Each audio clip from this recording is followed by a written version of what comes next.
Muy bien, 10 de la mañana, 1 minuto, y estamos en este caso, de acuerdo a lo adelantado, recibiendo a Javier Pianta aquí en nuestra casa. Javier, ¿qué tal? ¿Cómo estamos? Es raro esto, porque estuve tanto tiempo acá que uno se siente como local todavía, ¿viste? Claro, es que así te consideramos nosotros. No, está bien, está bien. Y yo lo agradezco, la verdad es un placer poder acompañarlo este un ratito. Bueno, la idea era conversar un poco sobre comunicación política, bueno, docente decíamos, además de comunicador, y bueno, un poco la investigación y tu pensamiento sobre la comunicación política hoy en día que tanto ha cambiado, o parece, ¿no? Sí, claro, para mí está viviendo como un proceso de metamorfosis. Yo siempre digo que estoy como de prestado en ese rubro y en algún momento espero volver a este de vuelta. Mientras tanto, uno se dedica a extrañar un poco la tele y la radio, pero bueno, la verdad es que ya hace casi 12 años que me dedico a la comunicación política. Tengo una agencia de comunicación con otro tandilense, con Ale de la Magiora, que vive en La Plata, y hemos decidido trabajar este rubro y también el tema de como vos decís, la facu. Y la verdad es que sí, la comunicación política, en realidad, nosotros siempre decimos esto, que la política es la que manda, la comunicación es la que acompaña. Viste que a veces los gobiernos dicen, gobierno bien, pero comunico mal. Y nosotros decimos que en realidad no es así, digamos, que si vos comunicás mal es porque probablemente también estés gobernando mal, digamos, ¿no? O sea, la comunicación debe ser un apéndice que acompaña a una política de gobierno. Pero sí, como decís vos, estamos viviendo un momento muy complejo. Yo creo que podríamos hablar de una tríada que se está dando, que es, por un lado son tres hiper, digamos, ¿no? Hiperpersonalización, y ahora te lo explico, hiperintimidad, hiperideología, digamos. Hiperpersonalización es lo personal en detrimento de lo institucional. Hay una crisis de representatividad de la sociedad que ve que sus instituciones no le responden, que son las que son el basamento, digamos, del sistema democrático, y se comienzan a generar liderazgos muy fuertes. El del presidente Milei, por ejemplo, podría ser un emergente de un liderazgo muy fuerte, yéndonos para más atrás en el tiempo en Argentina, la propia Cristina Kirchner, el propio Néstor Kirchner, digamos, y tendríamos un montón de ejemplos yendo para atrás en la historia. Eso por un lado, se dan procesos donde es más importante lo personal que lo institucional.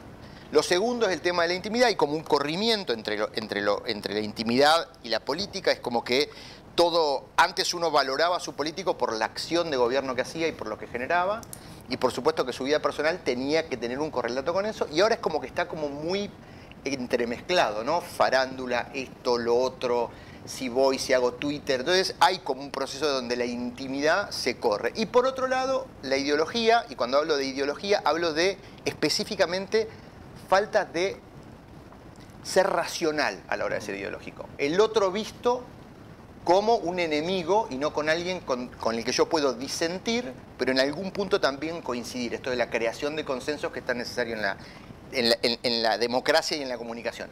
Por ahí venimos, correcto. No es fácil. Ese componente ideológico, el fanatismo, ese fanatismo que, bueno, hay quienes dicen que cuando uno es fanático de algo, sea en política, en religión, en deportes o lo que sea, como que el fanatismo no lo deja pensar, como que es un signo de estupidez, ¿no? Hay una cuestión de no reconocer al otro. O sea, lo que yo pienso es lo que está bien, claro, y yo te puedo dar una base de sustentación que te digo, no, pero mirá, la teoría, la práctica, y dice que eso está mal, pero vos vas a tener más creencia, o sea, lo tuyo es arraigado en la creencia y por ahí no tanto en la comprobación. Y eso es complejo, es un fenómeno que se ha empezado a dar, el tema del corrimiento y de lo que, como decimos nosotros, esto de los fanatismos, muy relacionado a cómo se comunica en redes sociales, cómo las redes empiezan, a partir sobre todo de lo que se llama el algoritmo, la burbuja donde vos te manejás, que te empieza a mostrar cada vez lo que es más parecido a lo que vos pensás, justamente porque las redes tienen una lógica también de mercantilista, que es cuanto más tiempo estás en las redes, más exacto, los dueños de las redes monetizan. Entonces vos estás ahí todo el tiempo, entonces dices, bueno, ¿qué le puedo mostrar a alguien para que siga más tiempo conmigo? Y algo que esté más cerca de lo que él piensa, lo que le gusta, de lo que no. Porque lo que no, hoy te expulsa. Entonces, es complejo y es un momento, como yo te decía antes de entrar al aire, como de plena metamorfosis, digamos, ¿no? Uno está en permanente cambio y nunca terminás de conocer o de terminar de interpretar por dónde pueden ir las cuestiones comunicacionales. ¿Cómo enfrenta una agencia de comunicación de un político lo que tiene que ver con esa ideología? Porque como que hay también otra, situación, que si yo pienso de determinada manera voy a buscar los medios que me digan lo que yo quiero escuchar y lo que yo quiero aplaudir, y si hay otro medio que lo plantea de otra manera o plantea otra ideología, evidentemente a ese no lo voy a hacer. ¿Cómo rompen ustedes esa barrera? Mira, nosotros hablamos de las rutinas de comunicación y lo que nosotros hacemos en nuestro trabajo diario es, por supuesto que hay tres grandes hitos en la comunicación política, digamos. Uno es, o tres grandes hitmos. Uno es la comunicación de gobierno, otra es la comunicación electoral y otra es la comunicación de crisis. Vos tenés una metodología de trabajo para comunicación de gobierno, una metodología de trabajo para comunicación de campañas electorales y una metodología complementaria para comunicación de crisis. Puede ser comunicación de crisis, de riesgo, no vamos a entrar, porque si no nos vamos mucho desde lo teórico.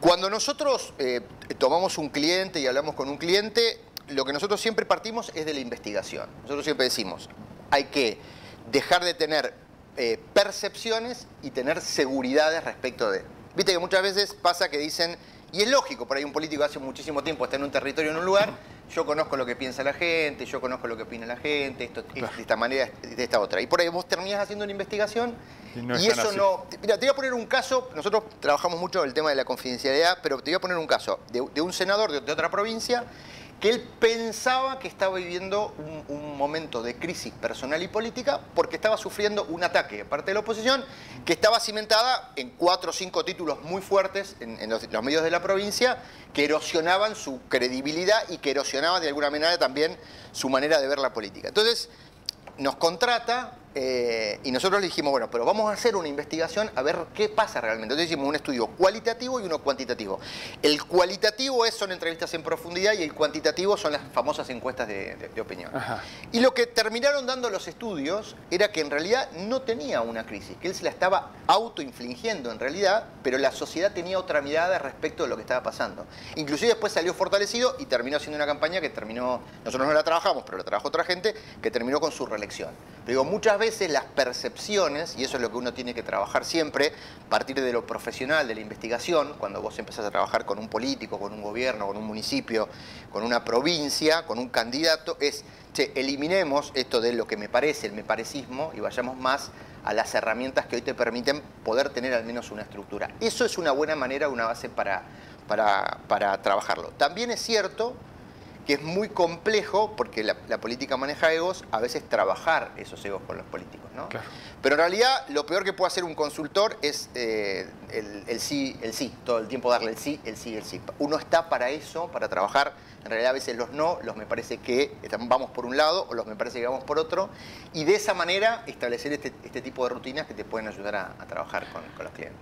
Bien, pero también ha de haber algunos que son inmanejables, ¿no? Algunos clientes que son inmanejables para una consultora. Sí, como en la vida, como en todos lados, como los árbitros tienen jugadores de fútbol que son inmanejables adentro de la cancha, como por ahí en el trabajo hay compañeros que se llevan mejor y peor, sí, por supuesto que son inmanejables. Por lo general, yo te digo que los políticos que tienden a proyectarse en el camino y en el tiempo, si bien son personas de carácter y tienen su manera de pensar, trabajan con equipos profesionales porque saben que en definitiva pueden terminar, vuelvo a insistir, eliminando las percepciones y yendo a lo concreto. Por supuesto que hay algunos que no, que descreen de esto y que trabajan personalmente y que siguen su camino también. Hay de todo. En la consultoría son cortos los tiempos de trabajo, por lo general. 1 año, 1 año y medio, 2 años, es entrada y salida. Es raro, nosotros en la agencia tenemos casos de clientes que trabajan con nosotros desde que arrancamos y que todavía seguimos con una muy buena relación, pero son los menos. La consultoría por lo general tiene como un determinado periodo de tiempo donde hay como un enamoramiento del consultor y el político, un éxtasis y después como un desgaste, casi como una pareja te diría. Pero bueno, es lo lógico del laburo. Javier Pianta, con él estamos conversando aquí, bueno, titular de una consultoría muy prestigiosa de ámbito político. Milei rompió los moldes. ¿Qué pasó? ¿Cómo lo ven el fenómeno? ¿Es un fenómeno, Milei? ¿Cómo lo ven? Mira, yo creo que podemos analizarlo también en una tríada, como una tríada de triple entrada, ¿no? Por un lado, Milei ganando y este desarrollo de Milei hasta llegar a la elección. Por otro lado, lo que pasó con la oposición y lo que pasó con la sociedad. No es un fenómeno analizable en un solo contexto. Me parece que las personas que han entrado a la política por fuera de la política están mostrando también esto que yo te decía hoy, un desgaste y una crisis entre lo institucional y lo personal, y entonces ante la posibilidad de una persona que no viene con inventario contra otra que lo tiene, claro, y con personas que han tenido decepciones por parte de sus políticos, un emergente de esta naturaleza puede ser un interesante caso de análisis y de estudio. Gana la elección y yo creo que a partir de eso lo que se genera es esta cuestión de, bueno, ¿ahora qué? Gobernar, ¿no? ¿Con quién? Con equipos propios no tengo que tener equipos prestados, con leyes propias tengo algunas, pero tengo que acudir a externos, como en el caso de Sturzenegger o de Caputo, que la fallida ley ómnibus puedan ayudarme a generar una contención de gobierno. Yo creo que el desafío que está enfrentando hoy Milei y que para mí está erosionando su base de sustentabilidad era esto de la promesa que vengo a generar, que es ajustar a otra cuestión y que paguen el ajuste o las complicaciones económicas otros que no lo venían pagando, y en definitiva hoy eso no se está dando por una cuestión de coyuntura. Es muy diferente gobernar que hacer campaña, claramente. El teorema de Baglini. Totalmente. Vamos. Por supuesto, cuanto más lejos del poder uno está, más fácil de llegar es, y después el tema es mantenerse. Yo creo que el gran problema para mí comunicacional que tiene el gobierno es que, más allá de haber elegido un enemigo y de tener alguna rutina de... ¿Uno? Bueno, unos cuantos. Unos cuantos, pero digo, uno principal, que puede ser el ala más progresista. Yo creo que esto de los, por ejemplo, esto de los tercios de Argentina, esto que decían hay un tercio de la Libertad Avanza, un tercio de Juntos por el Cambio y un tercio del peronismo, se está empezando a licuar. Creo que los votantes de Juntos por el Cambio ya hoy, veía una encuesta la semana pasada, que casi el 80% de los que votaron a Juntos por el Cambio y no votaron a Milei están de acuerdo con que haya una fusión y una unión de personas que están en Juntos por el Cambio y la Libertad Avanza. Esto generaría otra vez esto de un sector más, si querés, de centro-derecha y otro más de izquierda. Pero digo, el gran desafío que para mí tiene el gobierno del presidente Milei es cómo enfrentar la baja justamente de cohesión en su sustentabilidad, digamos. Porque si hay alguien que lo apoyaba a Milei era todo este 56% de las personas que en segunda vuelta decían al menos percibir que mejor alguien que no era conocido que un malo conocido. Bueno, me parece que esa luna de miel se está terminando. Por primera vez en todo el territorio argentino se muestra una baja en la imagen y deterioro de la imagen, no solamente de las políticas de gobierno, sino del propio presidente. Hay un 57% de los argentinos, coincidente casi con el que lo votó, que dice que el año que viene la situación va a ser más complicada que la que vive este año. Y entonces, como cuando uno gobierna con contexto y con expectativa, cuando las expectativas son positivas, por ahí vos podés cambiar el contexto. Ahora, cuando las expectativas de cara a lo que viene son negativas, es como muy complejo. Muy bien, Javier, en lo que tiene que ver con los enemigos que viene eligiendo, ¿cómo ves esta situación? Porque vemos que permanentemente se viene enfrentando con múltiples sectores a la vez. ¿Forma parte de una estrategia comunicacional como para ganar tiempo e ir haciendo algún otro tipo de acciones? Como agencia, como comunicador, ¿cómo lo ves? Puede ser eso, generar antagonismos y generar las peleas, sobre todo con la gente de la cultura, con Lali, que fue en el último tiempo, con María Becerra, que justo es coincidente con algunas complicaciones, aumentos de tarifas y demás. Puede ser, yo creo que es más personal y es más de arranque y de impulso propio. Yo creo que en algún punto, lo hablaba la semana pasada con un consultor amigo que respeto mucho, con Juan Ibelvis, él decía que como que hay dos, en el gobierno, digamos, él ve como dos interfaces. Por un lado, una fase operativa, que vendrían a ser funcionarios de línea media y línea baja, que están trabajando para empezar otra vez a poner en marcha la rueda del Estado, y por otro lado, una base más filosófica e ideológica, que es la que encarnan Milei, Franco, Karina Milei, Caputo y alguna otra persona más, Santiago Caputo y el ministro, y alguna persona más, que es más filosófica y el cambio cultural que Argentina necesite, caiga quien caiga. Entonces, por un lado es, tenemos razón en lo que estamos haciendo y tenemos que ir para adelante. Y por otro lado, eso después choca con la realidad, con la persona que tiene que tomar un transporte público y que tiene que pagar 700 pesos o que le aumentan 300% la luz, etcétera, etcétera. Es complejo administrar la comunicación del gobierno de Milei. Creo que Milei tiene una base comunicacional que no viene instaurada de manera propia, sino que es una línea de conducción que tienen por ahí Vox en España, que tiene Trump en Estados Unidos, que tiene Bolsonaro en Brasil, que tiene Meloni en Italia, que es ir al choque y definitivamente dar esta cuestión de la batalla cultural, así se cometan errores o no. Y por otro lado hay una impronta personal del presidente que tiene Twitter como una red casi personal, donde él descarga un poco esa cuestión institucional y personal. Yo teniendo en cuenta, digamos, si a mí me pidieran un consejo, le diría, presidente, está bien que usted pueda dar su opinión y demás, hoy es presidente, ya no es candidato y hay una situación de poder que lo coloca por encima de otros ciudadanos y esa situación de poder le genera desigualdad a la hora de la discusión. Entonces, yo lo que creería es que menos confrontación y más consenso. Cuando vos estás en el gobierno tenés que generar consensos porque gobernás para los que te votaron y para los que no. Podría ser en este contexto mucho más beneficioso para él. Pero no trabajo para el gobierno de Milei, no me han contratado. Así. Obviamente. Pero para una personalidad como la de Milei, bajar la confrontación ha de ser complicado. Es complejo porque sobre todo su equipo también piensa que esa confrontación ayuda y acompaña. Entonces es como las burbujas que te decía de redes. Cuando vos no tenés esa disonancia o esa discusión, o por ahí la tenés y él no la acepta, no lo sé porque no trabajo, insisto, con él, es complejo. Pero es complejo no solamente para él, sino es complejo para toda la sociedad, porque él es el presidente de todos los argentinos. Claro, ese es el tema. Ese es el tema. Al medio en el barco estamos todos nosotros. Absolutamente, absolutamente. Y cada día que pasa con el gobierno o con cualquier otro gobierno, en definitiva, es un paso atrás que está dando. Hay una generación media, ¿no? de expectativas que el gobierno de Milei o Milei hace bien, que en comunicación de crisis está bien, que es como prevenir lo que está pasando y lo que puede venir. Que es esto de febrero, marzo y abril van a ser meses complejos, a partir de abril vamos para adelante. Digamos, correr la zanahoria de alguna manera y dar una previsibilidad en situaciones de crisis es importante. ¿Qué tiene esto?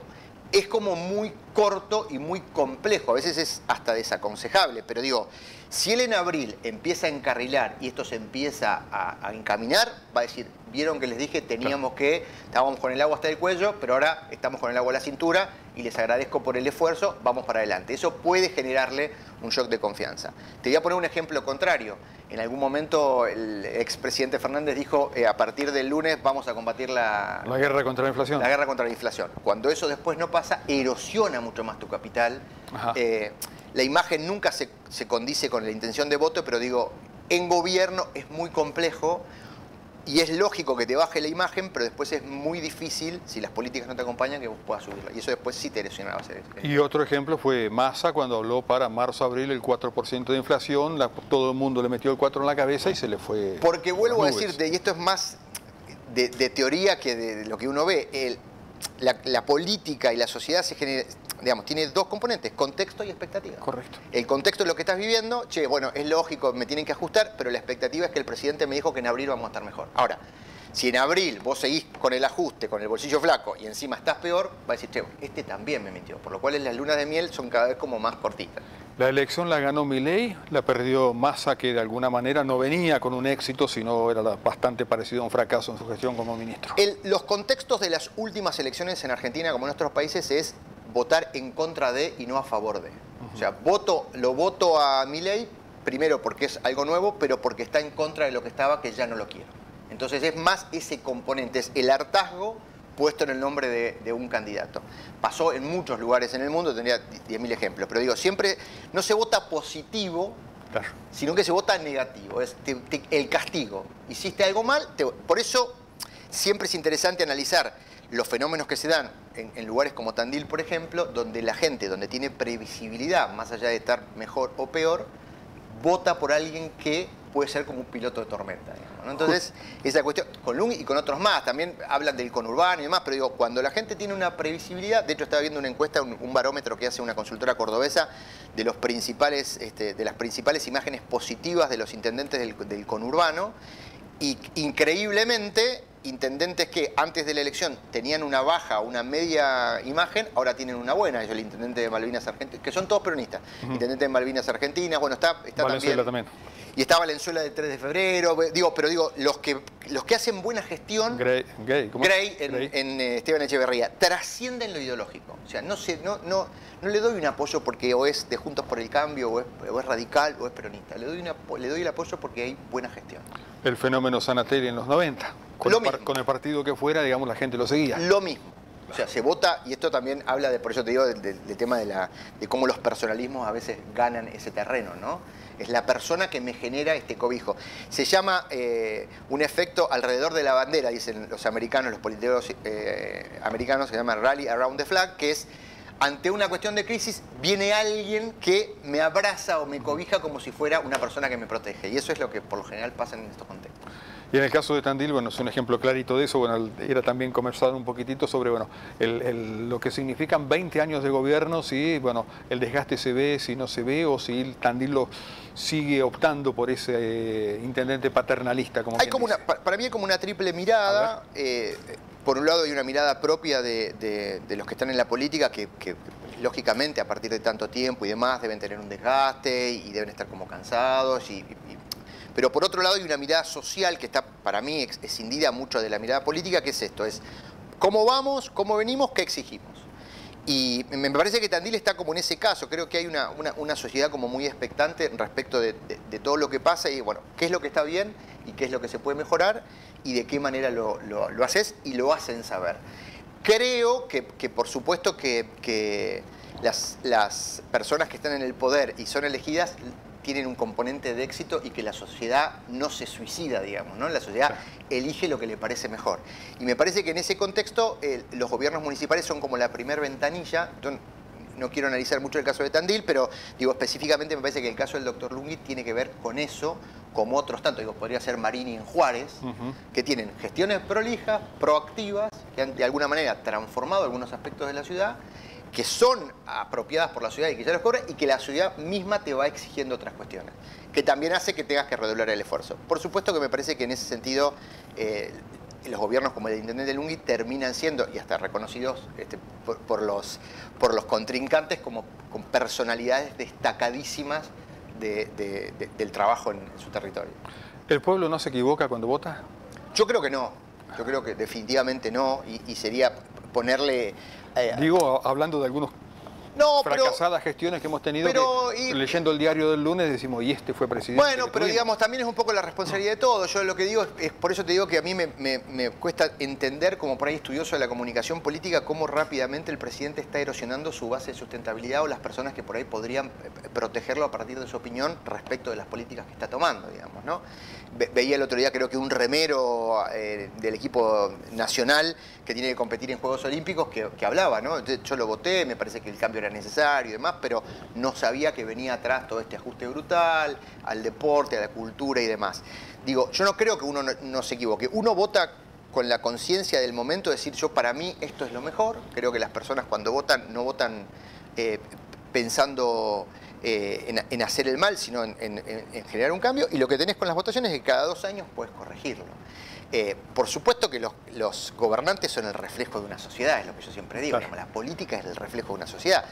También me parece que la política es la única herramienta válida para poder transformar esa sociedad. Yo apelo a eso. También por eso siempre digo que para mí la tarea del consultor o la tarea nuestra en comunicación política tiene que ver con eso, con ser profesionales. Uno tiene una carga ideológica, uno tiene un pensamiento, pero digo, a la hora de trabajar me parece que uno tiene que apelar a eso, a la herramienta profesional y a no utilizar, como podés utilizarlo para bien o para mal, no utilizarlo para mal, sino utilizarlo para bien. Hoy hay muchos, desde la consultoría, desde las redes, desde esta metamorfosis que estamos viendo, que no a mi manera de parecer no lo están utilizando también. Pero bueno. El año pasado tuvimos elecciones. ¿Los candidatos que llegaron eran los mejores candidatos de cada uno de los partidos? Eran los... Digamos.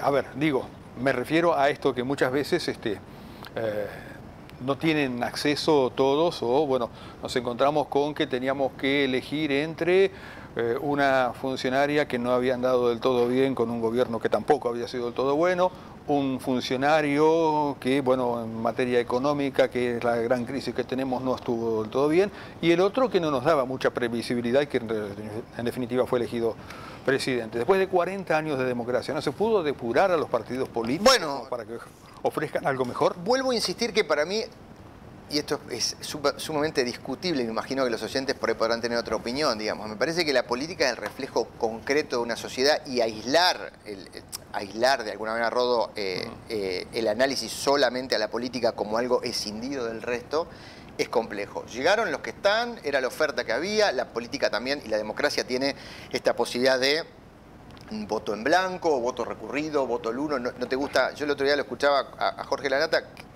con el cual tengo mucha disidencia, pero a veces coincidencia, y le preguntaban por quién había votado y él dijo, mira, yo la verdad que en esta voté en blanco. Entonces, creo que era Jonathan Vial que le decía, pero bueno, me parece que es haber tirado tu voto. Y él dice, mira, la verdad es que yo no lo creo así, es una herramienta que la democracia me da, que el sistema me da. A mí no me gustaba Milei, a mí no me gustaba Massa, no me gustaba Schiaretti, voté en blanco en las elecciones generales, voté en blanco en el balotaje. Y bueno, me parece que también de alguna manera es eso, llegan los que están, los que se involucran. Por eso yo siempre digo, y a mí, yo la verdad es que celebro la incursión en política de otras personas que por ahí no estaban y que tratan de generar cosas nuevas. Yo creo que, como en la sociedad, hay políticos muy buenos y hay políticos muy malos. Tandil, hay un montón de ejemplos de personas que realmente se ponen la camiseta, que gestionan, más allá de estar en el oficialismo y en la oposición. Y digo, si en lugares como los nuestros podemos encontrar muchísimos ejemplos, me imagino que en otros lugares será también así. Es complejo, sí, la gente está cansada también, hay una crisis de representación, hay una crisis social también, hay un hartazgo. Es multicausal el tema del que llega o el que no llega. Yo no le cindiría solamente al análisis político, sino más un análisis mucho más complejo y completo de la sociedad. Escenarios venideros. ¿Se puede planificar, prever algo? ¿Qué es lo que puede llegar a pasar? Todo depende de cómo le vaya al gobierno de Milei, ¿no? Mira, el tema de hoy es la economía, me parece que es el tema que más subyace, economía e inseguridad, en líneas generales son lo que nosotros estamos viendo en casi todos los estudios a los que tenemos acceso. Vuelvo a insistir, me parece que el tema de contexto y expectativas y, por supuesto, las percepciones van a tener que ser manejadas y trabajadas muchísimo. Yo no me aventuro a nada, creo que el sistema y el momento es complejo, pero uno intenta pensar que en algún punto esto deberá destrabarse y generar lo que yo insisto es consenso, ¿no? Oficialismo y oposición buscando consensos en 4 temas principales, 3 temas principales, y después podemos discutir el resto para ir un poco para adelante y también para demostrar a la sociedad que de verdad el cambio puede ser una realidad. Lo veo difícil. Hay personalidades muy complejas de un lado y de otro. Cuando los elefantes se pelean, las hormigas son las que sufrimos, dicho que decía siempre mi papá, y es complejo. Pero bueno, creo que también yo no suelo ser apocalíptico, tengo una mirada bastante siempre positiva respecto del futuro. Yo espero y ansío que cada uno desde nuestro lugar, aportando nuestro granito de arena, podamos trabajar de una mejor manera para sacar esto adelante. Hace 40 años veníamos de un momento terrible para el país, pero en aquel momento como que hubo una especie de acuerdo de determinados temas centrales, la famosa concertación, todo eso. Como que no aprendimos 40 décadas después, no, 40 años después, digo, 4 no décadas aprendimos después. O quizás sea... o cambiaron los tiempos. Sí, cambiaron los tiempos, el modelo de país que uno quiere y que uno no.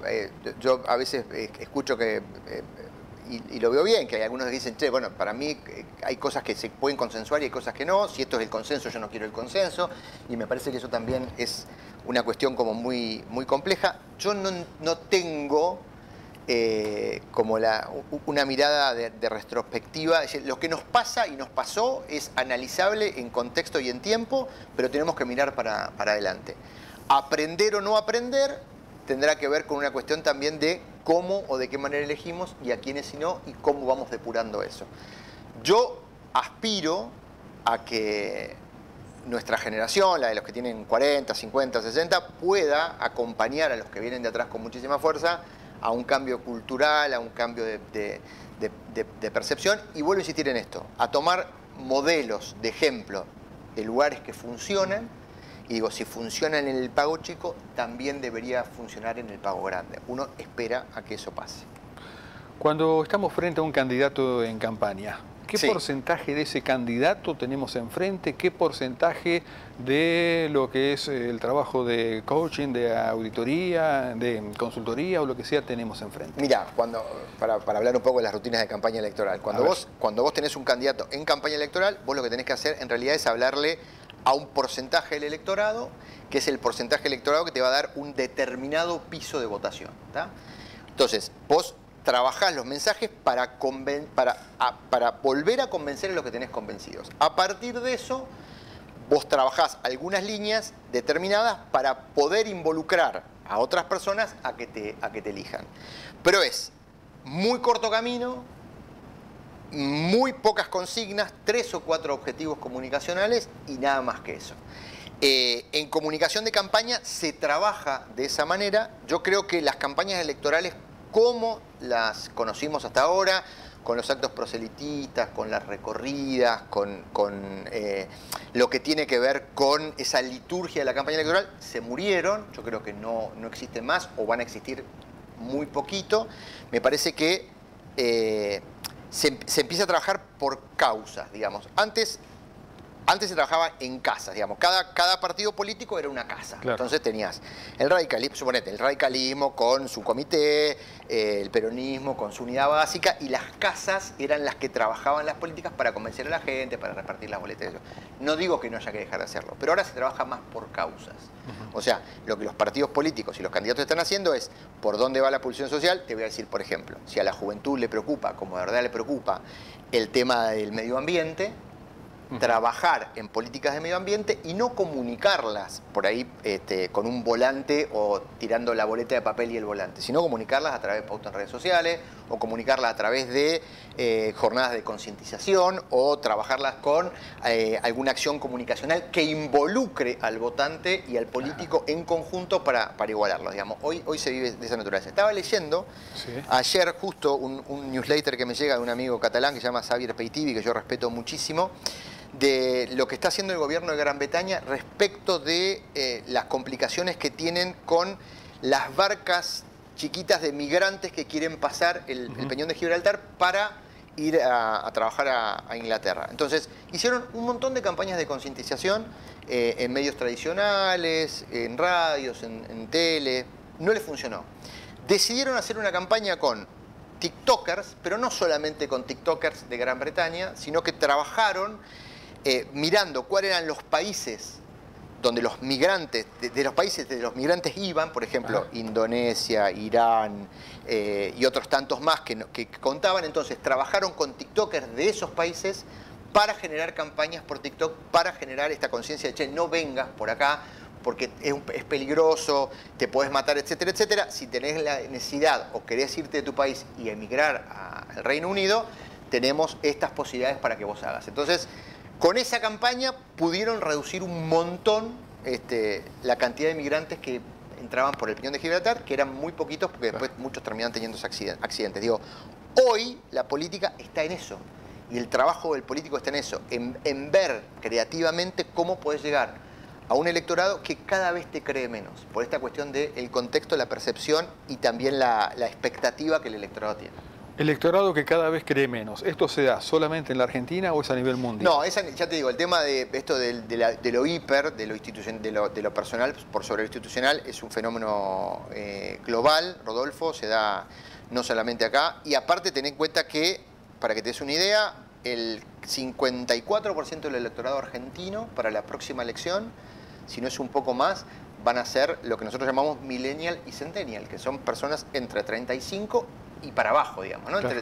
Entre 18 y 35, casi es primer voto. Sub 35. Claro, ese porcentaje hoy está desinteresado de la política, la ve como algo lejano, como un segmento cerrado donde por ahí se pelean para afuera, pero para adentro después terminan arreglando y demás, y que usan, como en otros países, los momentos de decisión, que son los momentos del voto, para darle el favor a uno u otro y tener la expectativa de que se gobierne de una determinada manera. Y si no, se vota a otro. O sea, lo ideológico, si bien está centralizado en los istmos, como yo digo, en derecha o izquierda, o extrema derecha y extrema izquierda, lo ideológico empieza a tener menos peso y empieza a tener más peso esto de la percepción, y sobre todo hay una cuestión que se está trabajando mucho últimamente, que es la emoción. O sea, trabajar la política desde lo emocional, ver por dónde van los carriles emocionales de las personas para poder, de alguna manera, encontrar esa posibilidad del voto. Y en el marco de esa campaña, ¿en qué momento intensificarla? Digo, porque se plantea más de una vez que muchos definen el voto ya en el cuarto oscuro casi. Sí, ahí tenés dos cuestiones. Primero, se ha dado un fenómeno, y sobre todo en los últimos tiempos en Argentina, que la decisión final del voto se da entre 24 y 72 horas antes de la elección, o sea, la gente no está en tema, o la gran mayoría de la gente no está en tema, es muy poca, y empiezan a informarse en ese periodo de tiempo, por lo cual es también un desafío el tema de cómo manejar los tiempos en campañas electorales. ¿Cómo se trabaja eso? Muchos estudiosos y muchos investigadores en comunicación y en ciencia política hablan que los procesos que generan la elección de la gente están definidos por antes de la campaña electoral. Por eso yo digo que las campañas electorales, como se las conocen, están muriendo. Yo creo que el político hoy trabaja, había un concepto que ahora quedó perimido, que era el de la campaña permanente, o sea que el político esté en campaña permanente. Eso después trajo como algún revisionismo, porque si es que estás en campaña permanente no te dedicas a gobernar, pero lo cierto es que se trabaja con muchísimo tiempo de antelación. Justamente esto, a partir de la investigación, a partir del análisis de métrica de redes sociales, a partir del impacto que tiene el tema de poder pautar en esas redes, hoy cada vez más microsegmentado. En otro momento podemos charlar de eso porque es todo un mundo. Se va trabajando y se va construyendo un imaginario que después puede terminar con una campaña electoral corta y la victoria de tu candidato. Pero es todo un proceso que se da. Nosotros, por ejemplo, estamos trabajando en estrategias y en comunicación puertas para adentro para candidatos que se presentan el año que viene. Ya lo están Pero haciendo. puertas para adentro, no estamos saliendo, digamos. Es como un gran laboratorio donde empezás a entrenar a sus equipos, porque a nosotros nos gusta mucho trabajar con equipos locales, ¿no? Entrenás a sus propios equipos, lo entrenás en vocerías. Muchos políticos son analógicos cuando la política cada vez es más digital y el mundo es cada vez más digital, entonces tenés que también entrenarlos, y nosotros mismos, yo con 50 años, que soy analógico, nuestro director de la agencia es una persona de 28, la persona que está dedicada al tema de redes tiene 23, y digamos, aprendés mucho más de las nuevas generaciones porque nacieron con eso, claro, con lo que uno tiene innato. Pero digo, es interesante, quizás para el que escucha no es tan interesante, para uno que lo trabaja y mucho más desde el aspecto de comunicación, es todo un tiempo de estudiar cada minuto cosas nuevas para poder implementar. Y por supuesto tener la picardía de ver qué parte de la biblioteca tomamos, ¿no? Según absolutamente. Si somos oficialismo u opositor de candidato. Y lo que manda es la política, no es la comunicación. O sea, construir un candidato desde la comunicación, o yo no creo en el marketing político, pero desde la comunicación o desde el marketing político, termina después generando malos resultados. La política es la que manda. Uno tiene que también tener en cuenta con quién trabaja y de qué manera o qué representa esa persona, y a partir de eso trabajar algunas cuestiones comunicacionales. Pero siempre la política por delante de la comunicación. La Argentina o el argentino, ¿tenemos memoria? Digo, ¿eso influye al momento de trabajar con un candidato? En líneas generales, cada vez tenemos más memoria de corto plazo, pero también tiene que ver con cómo están cambiando la manera de consumir noticias y la manera de consumir medios y la manera de consumir contenidos de entretenimiento. Digamos, hoy pensar que alguien puede estar solo mirando una película 2 horas y media, para nosotros es algo como común, uno lo puede hacer, pero muy poca gente estaría en la pantalla 2 horas y media sin la intermediación de su teléfono celular. O digamos, hoy lo hipermediático también forma todo un entramado. Entonces, me parece que es esta cuestión, la cultura snack, que es esto de consumir rápidamente, esto de pasar y consumir todo el tiempo para arriba, poner en 1,5 o en 2 el WhatsApp para escuchar el mensaje más rápido para no perder tiempo, también interfiere en esas cuestiones de la memoria. Me parece que hay una construcción de memoria por parte de muchas generaciones y gente que estudia. Me parece también que cada vez la memoria es como más corta.